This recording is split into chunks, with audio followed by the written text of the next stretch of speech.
Hello, and welcome to Fundamentals of Substance Use Disorders Care. My name is Kate Marshall, and I'll be presenting for you today. Now, before we get started, I just want to clarify that I have no financial relationships or conflicts of interest to disclose. The opinions and guidance are my own and don't represent those of any particular organization or entity. The cases have been modified and fictitious names used, and all the artwork that you're going to see is displayed under the Creative Commons license and can be found at addictionandart.org. Let's talk about what we're going to learn today. So, by the end of this session, I hope that you'll be able to describe the neurobiology of addiction and list some risk factors for developing a substance use disorder, sometimes called SUD. Be able to describe the impact of stigma on people with substance use disorders. Learn how to use principles of trauma-informed care in the management of patients with substance use disorders, and list several actionable harm reduction strategies for people who use substances. Now, as you can see, for this session, we're going to focus on the big picture. In my training, I've learned some important background information and approaches to care that really aren't talked about enough, but each of these components are part of the continually evolving standard of care in the field of addiction medicine. And it turns out that understanding these principles actually makes caring for patients with substance use disorders more satisfying and much more effective, which is why we're starting with them first thing. So let's start with a case. This is Jonathan. He's a 37-year-old man admitted for alcoholic hepatitis. His alcohol level was negative on admission, but phosphatidylethanol and ethyl glucuronide were elevated. On admission, he reports that he had about 8 years of heavy drinking at 5 to 6 drinks daily in his 20s, but then was diagnosed with fatty liver in 2011, and he managed to achieve 7 years of complete abstinence from alcohol with AA, and in the meantime, he earned his medical degree and is an MD. A year ago, however, he went through a major life stressor and returned to drinking alcohol. He was forced to leave his medical residency and isn't sure what he's going to do with his life at this point. And this is now his second admission for hepatitis this year. On further questioning, I learned that he had never engaged in residential or intensive outpatient treatment for alcohol use disorder. He's also never been offered medication treatment for alcohol use disorder. He does have a family history. His father and uncle struggled with alcohol use. He has no history of legal involvement and no blackouts or seizures from alcohol in the past. When I met Jonathan, I had a hard time comprehending how he could have let this happen. He was well educated, had a loving family, significant resources. He knew his medical risk. He knew he should avoid alcohol at all costs. But he returned to drinking even though he could lose his career, his family, and his life. And as I've studied substance use disorders, I've learned a lot more about the reasons people do what they do. Specifically, why they sometimes continue to use substances despite devastating effects on their health, relationships, and self-esteem. Because disordered motivation is at the heart of the DSM-5 diagnosis of substance use disorder. It's a clinical diagnosis made based on the effects a substance has had on the patient's thoughts, actions, and life. There are 11 criteria for diagnosing a substance use disorder grouped into a few categories. We may look for escalating or continuing use even when somebody actually wants to cut back or stop. That's loss of control. We learn whether the person has had consequences to their health, relationships, or work, or school as a result of substance use. And finally, we ask if the patient has invasive, unwanted thoughts or compulsions around the substance. This is what we call cravings. So when someone has 2 or more of these 11 DSM-5 criteria, we can officially diagnose them with a substance use disorder. But what's happening in the brain to allow a substance to wreak that kind of havoc on someone's life? Why would they still continue to use a substance despite their better judgment? Eventually, I read enough, learned enough, and spoke to enough patients to realize that there was an explanation for it. And that explanation was, the substance is survival. Now, what do I mean by that? Well, people try substances for a variety of reasons. They may be seeking relief from negative emotions. They may take a substance to enhance an already pleasurable social or sexual activity. They may need more energy or alertness. They may just be curious about what it would be like. These are all understandable reasons. The scary part is that some people seem to kind of flip a switch and lose control over their use of the substance, while others don't. How does that happen? Why can other people use the same substance without any problems?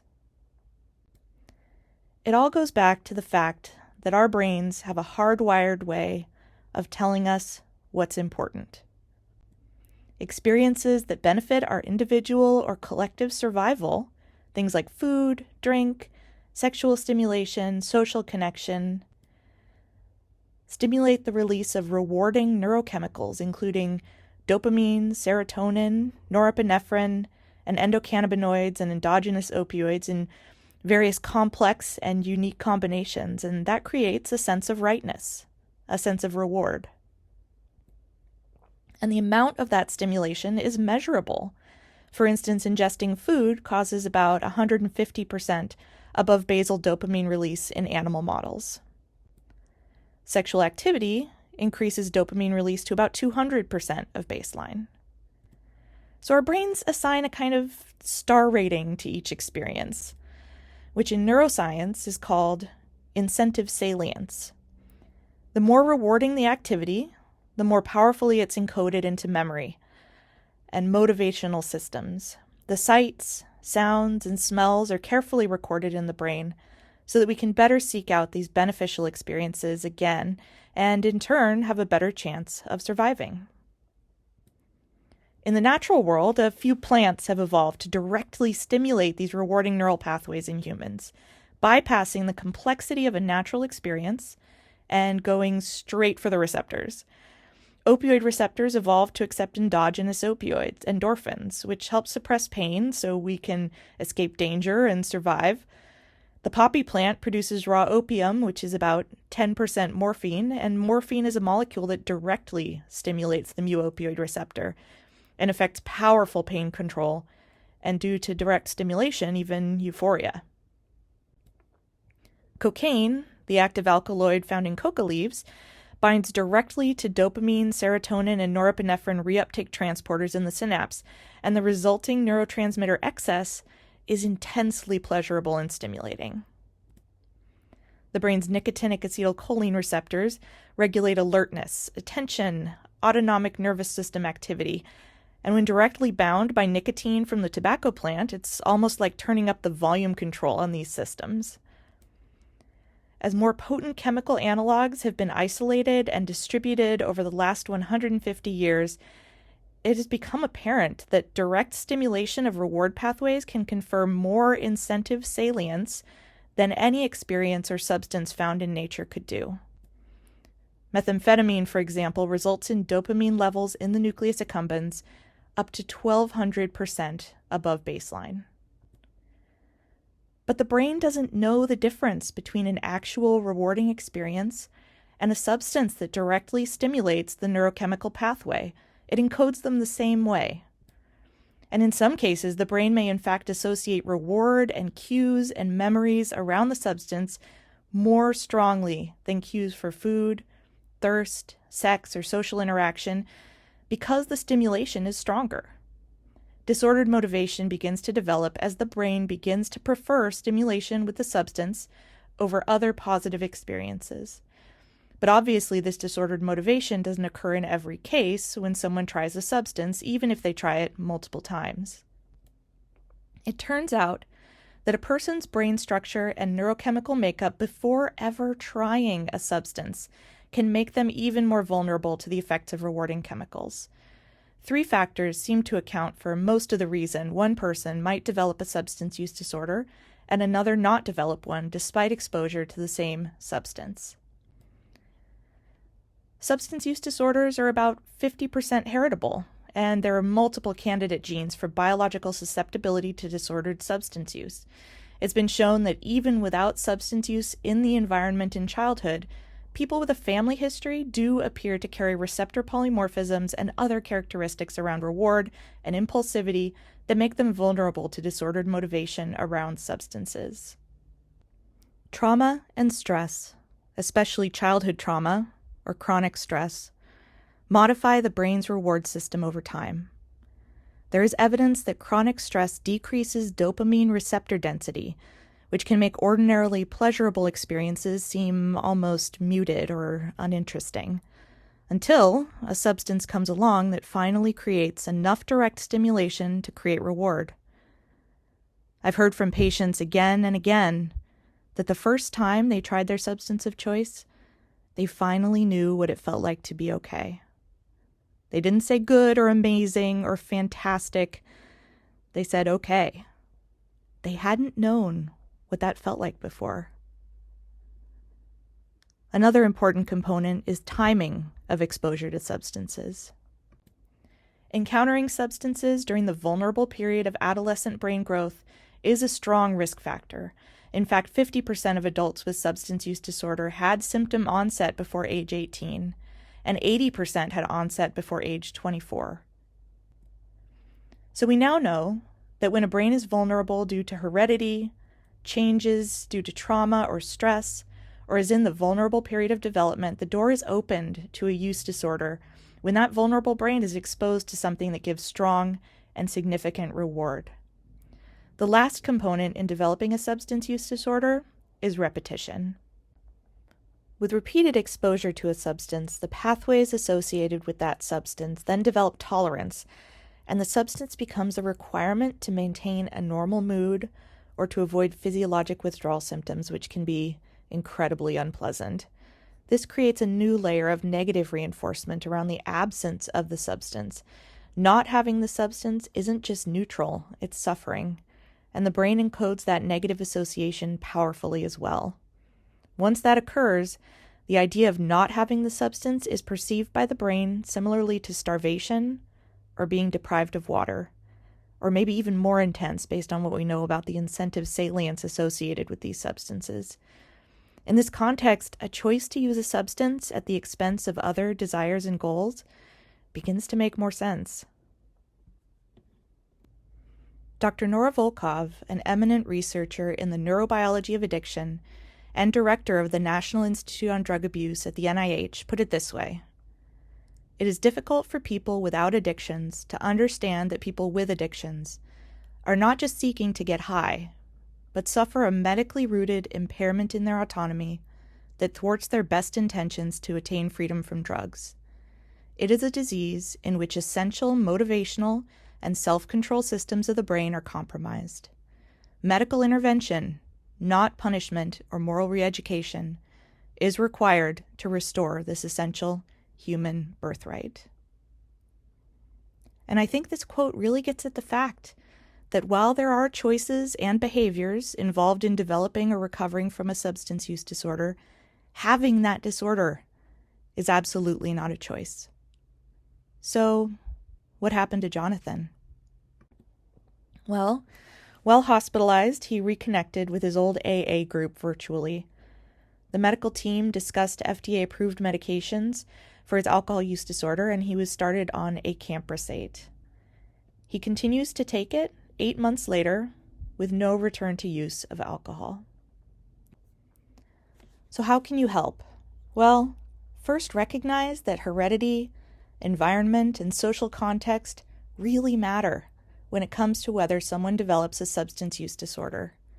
And realize that to the brain with substance use disorder, that substance is necessary for survival, and behavior will reflect that. So let's move on to our next case. So this is Logan. He's a 28-year-old man admitted for bacteremia and a septic shoulder joint, secondary to injected heroin and methamphetamine use. And he reported to me that he typically uses about 1 gram of heroin a day and methamphetamine multiple times daily as well, with his last use about 12 hours prior to when I saw him. Now, he was previously on buprenorphine and able to achieve abstinence from heroin and methamphetamine for about 6 months on that therapy. But now he's in moderate opioid withdrawal, and it started on buprenorphine, 4 milligrams, 3 times a day, with oxycodone as needed for breakthrough pain. Now, the next morning, when I came in to check on him, he was curled in bed with a pillow over his head, just crying. And he said, "I never should have told you that I'm a drug addict. I'd be on a pain pump right now if I weren't. You think I'm just a junkie, you think I'm a screw-up, and I'm in so much pain." And at first I was taken aback. We'd given him buprenorphine to treat his withdrawal. We'd given him oxycodone to treat his pain. I was practicing personalized and appropriate care. Why was he putting these words in my mouth? What did he think of how I viewed him? Well, it turns out that when it comes to substance use disorders, words really matter. Because if there's one word that I feel gained meaning for me during my training in addiction medicine, that word would be stigma. But what is stigma? Well, sociologists describe stigma as the situation of the individual who is disqualified from full social acceptance. It has also been described as a spoiled identity. Now, stigma occurs when human differences are labeled, stereotyped, and then distanced from the majority, and finally discriminated against. And according to the World Health Organization, drug use disorder is the world's most stigmatized condition, exceeding criminal behavior, other mental illness, communicable disease, and homelessness. Now, there are two primary schools of thought around stigma. The first is that by expressing disapproval of substance use and substance use disorders, stigma results in fewer people with the disorder, since they risk marginalization and exclusion by using the substance. Now, this view correlates with prior sociologic study classifying stigma under the science of deviance, which was thought to be a necessary process to maintain societal identity and cohesion, separating the moral majority from the immoral minority. The other view is that because substance use disorders are defined as a loss of control over substance use, even extreme stigma is incapable of restoring that control. Marginalization, incarceration, and discrimination against people with substance use disorders may actually create insurmountable barriers to recovery that would not exist without the stigma. And this view is more in line with recent sociological study that views stigma as a critical tool in the domination and exploitation of vulnerable populations. In fact, influential sociologists Lincoln Phelan argue that applying stigma as a deterrent is only useful when the behavior is clearly voluntary, and that applying stigma to involuntary traits or behaviors is perhaps better classified as prejudice. Unfortunately, stigma against people with substance use disorders has been repeatedly demonstrated to result in worse health outcomes. A recent national survey of primary care providers found that while the majority believe that opioid use disorder is a chronic and treatable disease with organic origins, many held extremely stigmatizing views of people with the disease, reporting that they wouldn't want a person with opioid use disorder as a friend or neighbor, for example. And for every additional point a provider scored on a stigma measure, the less likely they were to actually offer evidence-based treatment in their practice or refer their patient to evidence-based care. One study of doctoral-level mental health and addiction clinicians randomized them to reading a vignette describing a case of a substance abuser or a person with a substance use disorder. Those who read about the abuser were more likely to judge the patient as deserving of blame and punishment associated with their substance use. This association was even stronger when presented to the general population using the same language. The pervasive use of morally weighted terms around substance use also amplifies patients' self-stigma. Terms like clean, dirty, abuser aren't used for patients with other behaviorally expressed conditions. Patients with substance use disorders internalize the language they hear, especially from providers, and typically report very high levels of self-stigma. In general, the higher a patient's self-stigma, the less likely they are to seek treatment for substance use disorders or remain in treatment when they do.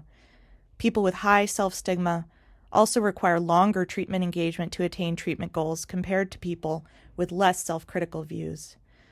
Perceived stigma from providers is a major reason cited by patients with substance use disorders in a decision to leave hospitalization against medical advice. Many patients describe leaving AMA as a choice to return to a community that accepts them, rather than stay in a setting where they are uncomfortable, feel judged, and feel ashamed. So that brings us back to Logan and the perceived stigma he felt from providers, as well as self-directed stigma he'd absorbed from the community. Both were interfering with his ability to cope with his pain and threatening his ability to remain admitted for the medical care he needed. I ended up sitting with him for a while that morning, mostly just listening. We acknowledged the difficulty he was having with coping and increased his medications in response. Buprenorphine was increased to 8 milligrams 3 times a day by hospital day 3. Anxiolytics were added to his regimen, and pain medication doses were increased. He also engaged with peer support and social work in the hospital. In the end, he discharged directly to residential substance use treatment on buprenorphine and completed his outpatient dalbavancin infusions in the community. So how can you help? Well, avoid morally weighted terms, including abuse, dirty, or clean, in your conversation and your documentation. Instead, practice person-first language. Person with a substance use disorder is preferred to addict, drug abuser, or alcoholic. A drug test might be positive or negative instead of dirty or clean. And keep in mind that people with lived experience, your patients, should be free to use their own preferred self-identifiers and terms, since managing self-stigma is an important part of recovery. So here's Evan. He's a 29-year-old man with a past medical history of severe opioid use disorder with IV heroin, as well as methamphetamine use disorder and tobacco use disorder, who is admitted for sepsis of the right knee after inadvertently injecting heroin directly into the joint. He left against medical advice from another hospital just 2 days ago, then presented again with worsening pain. He's now status post washout of the joint, and his pain is managed with acetaminophen, IV hydromorphone, and oral oxycodone. Now, he was seen by the addiction medicine consult service and declined withdrawal management with buprenorphine or methadone, as well as nicotine replacement therapy, saying he'd had bad experiences with all of those. Now, on arriving to post-op care, he requested to leave the floor to smoke a cigarette. The bedside nurse declined the request, stating that he couldn't bear weight on the infected joint until he'd been assessed by physical therapy. He was also too early post-op to go without monitoring, and staff couldn't be spared to accompany him outside. He became agitated and indicated he was going to leave against medical advice, and we all attempted to persuade him to stay. The attending physician on the medicine team, the charge nurse, the addiction physician, even the administrator on duty were all in his room, basically begging him not to leave. Nevertheless, he became more and more upset, saying, "You can't stop me! You can't keep me in this room!" Now, eventually, since no one would help him go outside against medical advice, he crawled to the balcony to smoke, then returned to his room, now screaming and crying in pain from his knee. Clearly, a bad outcome. I felt horrible about what Evan went through. Even knowing what I knew, it was hard to believe that he would risk his safety and his life to smoke a cigarette. And as I reflected on what could have been done differently, I realized that Evan had been stressed to the point where reason had no effect on him.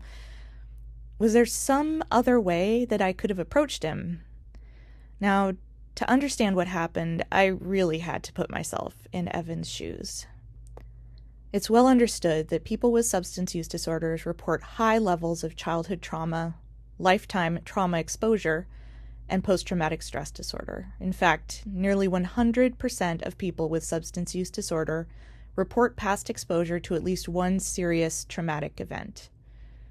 83% report exposure to at least 6 different adverse childhood experiences, also known as ACEs, such as emotional, sexual, or physical abuse.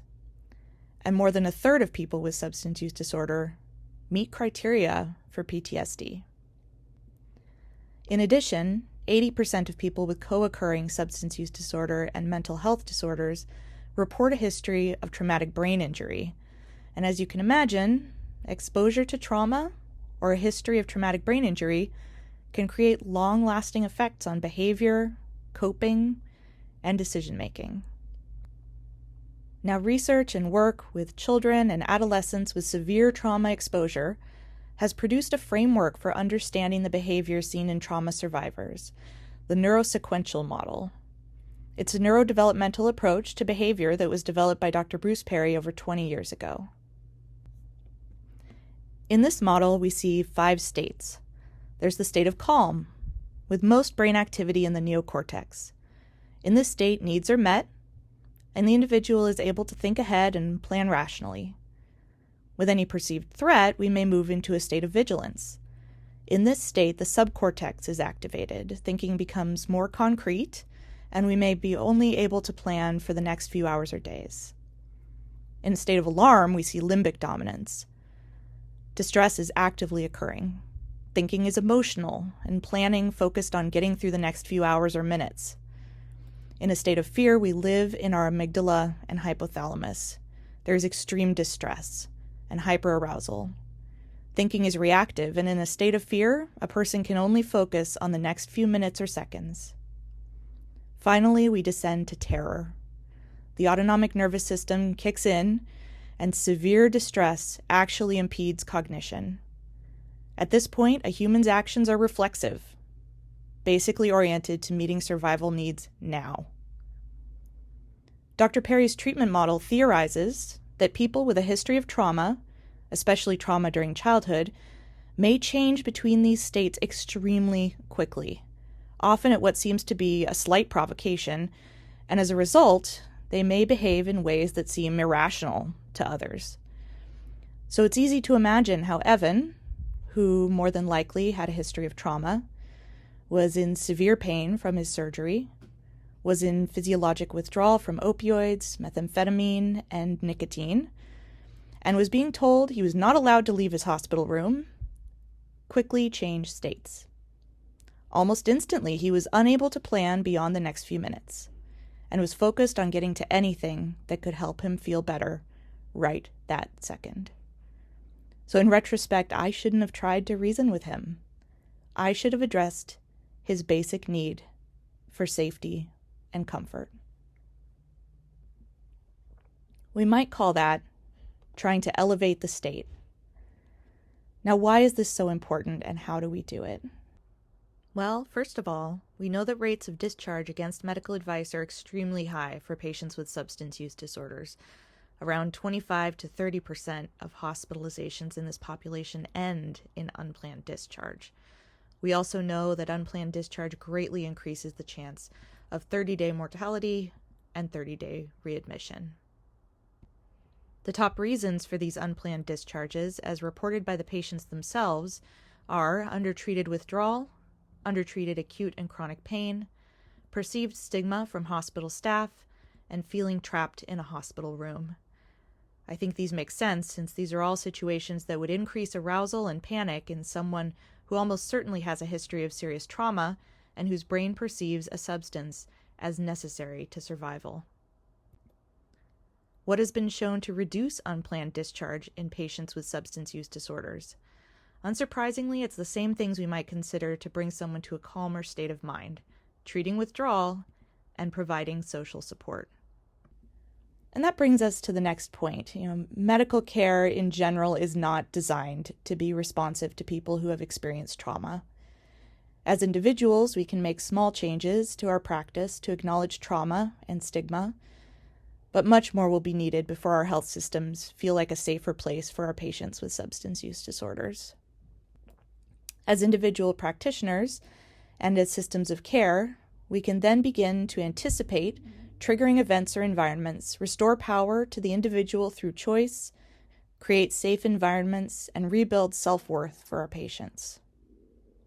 So what happened to Evan? Well, After coming back, he was readmitted and received medication for pain, anxiety, and withdrawal symptoms while he was hospitalized. The next day, I was able to learn more about his background. It turns out he had a history of childhood physical, sexual, and emotional abuse. He actually began using opioids at age 10 and injection heroin at age 11. He attained 10 years of abstinence starting at age 18, but had a return to use when his sister was diagnosed with terminal cancer just 1 year before I met him. He also recently left the home he shared with his partner and 5-year-old child in order to protect them from his use. And when I learned that, I thought, wow, it really wasn't just the cigarette, was it? So Evan stayed admitted for 2 days, then discharged with a plan for outpatient dalbavancin infusions, and he did complete his antibiotic course. And before discharge, he expressed tremendous appreciation for care from nursing staff, the primary team, and the addiction consult service. So how can you help? Well, first just recognize which state your patient is in during each interaction, and then support them toward calmer states by treating their pain, addressing withdrawal, and addressing their fears. Finally, you can engage with system efforts to incorporate the principles of trauma-informed care into the routine delivery of healthcare. So let's talk about Portia. She's a 31-year-old woman with a past medical history of severe stimulant use disorder with IV methamphetamine and prior tricuspid endocarditis, who is admitted for a right groin abscess at an injection site. And when I met her, she was very direct with me. She said she was planning on return to use of IV methamphetamine after discharge, but in the meantime, she wanted some narcotic anxiolytic. She reported 10 out of 10 pain from the incised groin abscess and plainly told me, "I don't need a sermon, I'm just here for this infection." When I met Portia, I was scared for her. She made it clear she wasn't interested in stopping or reducing her methamphetamine use, and yet had already suffered life-threatening consequences and was facing more. In some ways, it felt like there wasn't anything I could do for her until she showed some sign that she wanted to change her ways. But I also realized that even if she and I had completely opposite goals around her substances, that didn't mean I wasn't on her side. We could still be a team. And that's where harm reduction comes in. Because substance use disorders are chronic, relapsing diseases. There will be ups and downs. And at every point on your patient's spectrum of goals, whether that be continued use, some reductions or changes in use, or complete abstinence, you can be on their side to keep them as safe as they can be. And there are so many ways you can care for someone who is not interested in discontinuing their substance use. First, you can reduce the chance of accidental death by providing naloxone rescue kits to anyone who uses non-prescribed opioids, as well as to anyone who uses non-prescribed stimulants or benzodiazepines, since these are increasingly contaminated with fentanyl. You can frequently test for communicable diseases such as hepatitis B and C, HIV, and syphilis in anyone at risk. And you can offer all indicated medical treatments to people with ongoing substance use and not use their substance as a reason to not offer care unless there is a major safety consideration.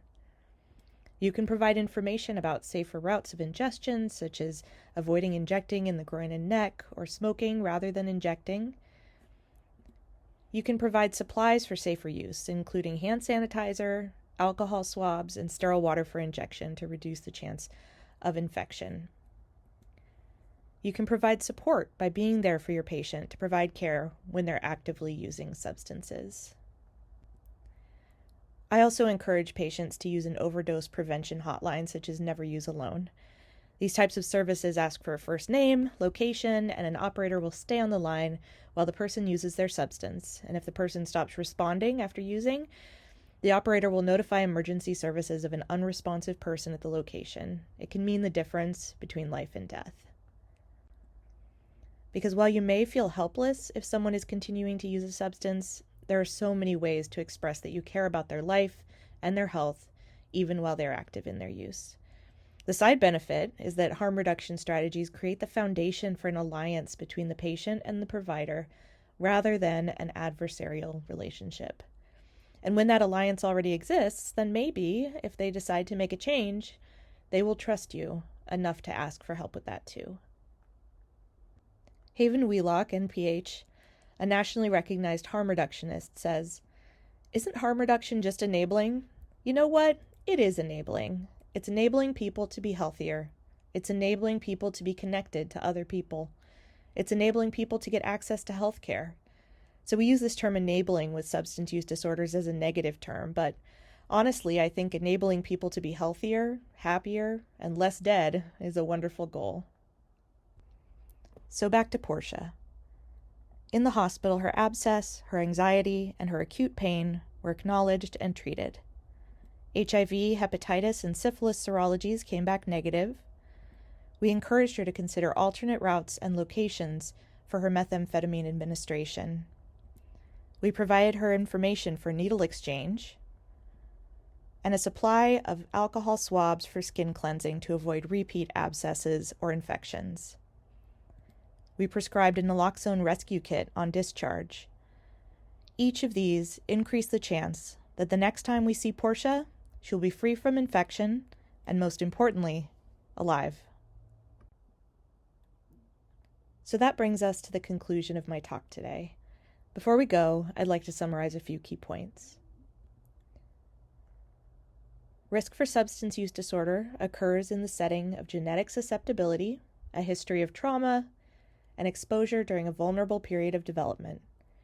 Substance use disorder develops when the brain perceives a substance is necessary to survival and prioritizes obtaining it above other goals. Experiencing stigma from others and from oneself worsens outcomes in people with substance use disorders. And trauma-aware care, use of person-first language, and harm reduction are steps you can take toward a trusting, satisfying, and effective therapeutic relationship with someone who uses substances. Thank you.